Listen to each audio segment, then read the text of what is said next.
अस्सलाम वालेकुम नाज़रीन, मां आहियां शुएब अली उमरानी ऐं तव्हां ॾिसी रहिया आहियो BR टाइम न्यूज़। सभ खां पहिरियां शामिल कंदासीं हीअ रिपोर्ट। वज़ीर आज़म इमरान ख़ान चयो आहे त तहरीक इंसाफ़ हलंदड़ सूरतहाल सां वधीक मज़बूत थींदी। हुकूमत जी कामयाबी मुआशी पॉलिसी वर्सीअ में मिलियल दिवालिया खे इस्तेहकाम मिलियो।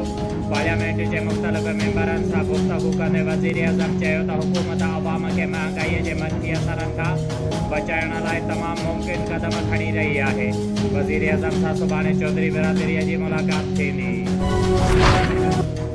मरियम नवाज़ चयो आहे त अहिड़ी हुकूमत जो कहिड़ो फ़ाइदो जंहिंमें पंहिंजे ई मेंबरनि खे नाअहलियाई घेरा जो धमकियूं ॾेई ज़बरदस्ती गॾु रखण जी सरतोड़ कोशिशुनि जे बावजूदि बि नाकामीअ खे मुंहुं ॾियणो पवे। नवाब शाह जी अदालत साबिक़ MP शेर मोहम्मद उन्हड़ खे 16 करोड़नि जो जाली चेक ॾियण जे जुर्म में 3 साल सज़ा ऐं 40,000 रुपया जुर्मानो रखे जेल हवाले करे छॾियो।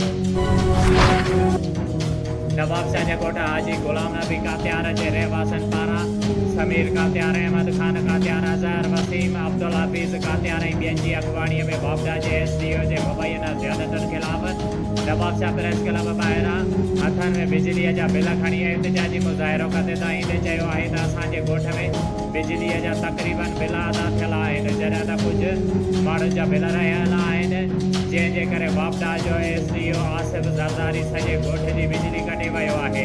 हुन चयो त अॼु 3 ॾींहं आहे ॻोठ जी बिजली बंदि आहे। शहर बिरादरीअ जे मुअज़्ज़ज़ शख़्सियत रईस सुल्तान अहमद शरज रूह खे ईसाल सवाब पहुचाइण लाइ ख़ैरात कई वई, जॾहिं त संदसि वॾे फर्ज़ंद नियाज़ अहमद शर खे बिरादरीअ जी पग वधाई वई। पग जो पहिरियों बर मुअज़्ज़ज़ शख़्सियत ऐं दरगाह गुलाम हैदर गोदड़िया जे गादी नशीन फ़क़ीर सिकंदर शर ॾिनो।